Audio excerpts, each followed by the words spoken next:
Oi gente, aqui é a Esther, do Livros de Romance. Hoje eu tô fazendo uma coisa diferente, que eu nunca fiz, que é uma resenha em vídeo. Eu espero que vocês gostem. Eu fiz uma pesquisa no blog, eu coloquei em todas as nossas redes sociais.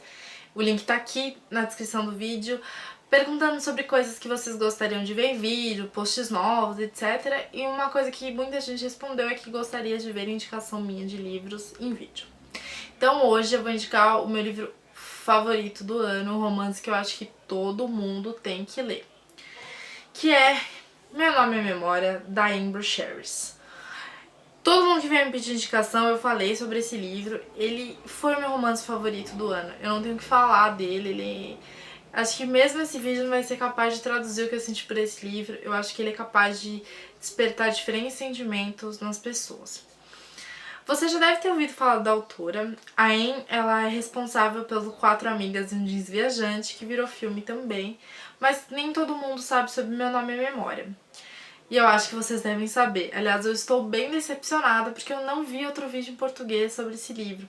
Eu quero ver mais, gente. Por favor, leiam e falem sobre esse livro, porque eu quero ter com quem conversar sobre ele, tá bom? Aqui no Brasil ele foi publicado pela Suma de Letras. Eu gostei muito dessa capa, ela tem umas borboletas, tem um casal no pôr do sol, eu achei muito legal. O livro é muito bem diagramado, ele não é um livro grosso, então ele é bem fácil de ler. Eu li ele em menos de 2 dias, até porque eu fiquei frenética com o livro e eu precisava terminar. Mas ao mesmo tempo eu não queria terminar, porque o livro era muito bom e eu já tô querendo reler ele. Então, em Meu Nome é Memória, a gente tem a história do Daniel e da Sofia. Assim, a gente tem a história do Daniel e a Sofia. A gente acompanha a história do Daniel em alguns momentos que ele não tá junto com a Sofia. O Daniel, ele tem uma espécie de maldição ou dom, depende de que lado você olha. Ele tem uma alma com lembrança. Então, toda vida que ele reencarna, ele consegue se lembrar da vida anterior. O que, assim, eu praticamente preferiria esquecer. Ele viu muitas coisas, assim. Tem seu lado bom, mas seu lado ruim também. Um PS sobre a questão da reencarnação. Eu não sou espírita, tá? Eu não acredito em reencarnação, mas em momento algum isso me impossibilitou de amar o livro. Você não precisa acreditar em reencarnação pra gostar desse livro. Ele é um romance muito incrível e liberte-se de preconceito se você tiver em relação a isso, por favor. Então, o Daniel, ele consegue se lembrar das vidas passadas dele. A primeira vida de qual ele se lembra foi em 541 depois de Cristo, no norte da África.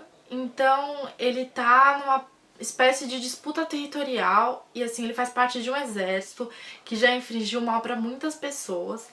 E o ponto principal dessa vida é que ele inflige mal a uma aldeia onde tem uma menina que ele não consegue se esquecer. Ele se sente tão mal porque ele matou um inocente por engano. Então, assim, ele se sente muito mal em relação a essa garota.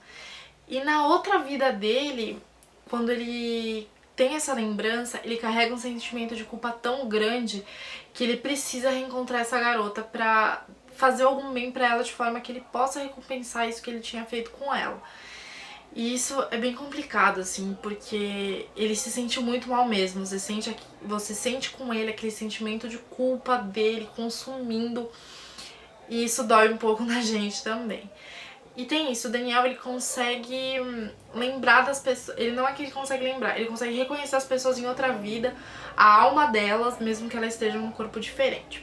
A primeira vez que ele revê a Sofia é em 584, mas eles não ficam juntos, ele não consegue falar com ela, porque também tem esses empecilhos. Às vezes ele tá numa classe social muito diferente dela, ela se torna inalcançável, então eles têm esse problema. A primeira vez que ele tem algum contato com a Sofia é em Pérgamo, na Ásia Menor, em 773. Então, assim, quase 200 anos depois ele encontra a Sofia. E é aí que ele começa a chamar ela de Sofia, porque nessa vida ela se chama Sofia. E Daniel, porque ele escolhe esse nome pra ele. Em toda a vida que ele nasce, ele pede pros pais dele que chamem ele dessa forma. É bem assim, ó. Nossa, sério que você me deu o nome? Dane-se, você vai me chamar de Daniel agora. E a Sofia, ela, nessa vida em que eles se reconhecem pela primeira vez, eles têm algum contato, ela é esposa do irmão dele. E assim, é incrível porque é o irmão que ele tinha, ele também era irmão na primeira vida que eles se lembram. E na verdade, assim, o Joaquim, que é esse personagem, ele acaba esbarrando em muitos momentos com o Daniel, às vezes sendo da família dele. E ele é uma alma negra, assim, uma pessoa ruim em todas as vidas. Ele é ruim de alguma forma. Ele vai lá e ferra o Daniel. Então, assim, por que eu gostei desse livro, tá? O Daniel, depois, ele não tem mais esse sentimento de culpa com a Sofia. Ele se apaixona por ela nessa vida. E é uma questão muito complicada, porque ela é esposa do irmão dele e tal. E, assim, em diversas vidas ele começa a buscar a Sofia. O tempo que a gente tem como atual dentro do livro é 2004 a 2009. Então pensa, todos esses milhares de anos ele tenta ficar com a Sofia, tenta vê-la, ele tenta ficar pelo menos perto dela, sabe? Ele quer estar de alguma forma perto dela. Só que assim, o Daniel se lembra da Sofia, mas a Sofia não sabe quem o Daniel é nas outras vidas. Então é muito complexo e muito linda a forma como o Daniel se aproxima dela, tem toda aquela proteção, ele não sabe como convencê-la.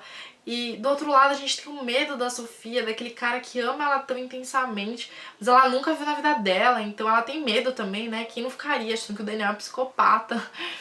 Mas o Daniel é lindo, ele é maravilhoso, assim, não digo lindo fisicamente, porque ele muda muito de corpo. E é legal isso também, porque o Daniel conta essa coisa, esse complexo de estar em corpos diferentes, em idades diferentes. As formas como ele morre, como ele se defenderia se ele tivesse outro corpo, mas ele tá naquele. Então é muito legal porque você vivencia com ele o que é estar em corpos diferentes, em eras diferentes. E você acompanha o romance dos dois, é lindo, eles se encontram de formas muito diferentes, então é assim, é bem complexo porque a gente tem muito empecilho no meio do caminho, mas é muito legal, assim, acompanhar todas essas vidas, até porque tem um fundo histórico o livro. E a Anne, ela tem uma riqueza de detalhes absurda, assim, em nenhum momento eu senti que tava faltando alguma coisa. Ela me dava o suporte do que eu precisava no momento que eu precisava. Então isso tornou o livro incrível e eu gostei muito. Porém, nem tudo é perfeito. O final do livro. Não é que o final do livro é ruim, só que ele tem aquele... tá faltando alguma coisa. Ele te dá aquela quedinha do penhasco, sabe? Te deixa ali pensando, o que vai acontecer? E eu fiquei muito brava, assim, quando eu terminei o livro, que eu falei, meu Deus, eu quero mais, como assim? Como terminou assim? E eu fui na internet procurar se haviam outros livros publicados em inglês, porque eu sabia que em português era só ele. Então, eu descobri que não existe a versão americana mesmo, não existe outro livro, um segundo livro. E eu fiquei super brava com a autora, mas eu fui pesquisar a fundo e descobri que, na verdade, ela planejava que fosse uma trilogia, ela já tinha inteira na cabeça dela. Só que a Random House, que é quem publicou o livro Meu Nome é Memória nos Estados Unidos, não comprou o segundo, porque não houve a tiragem que eles esperavam, então não tinha por que apostar nesse segundo livro. Inclusive, o livro foi escrito em 2010, a gente tem outros livros da Anne publicados pela Random House, só que realmente, como não teve a tiragem, eles acabaram desencanando e não deram carta branca para a autora.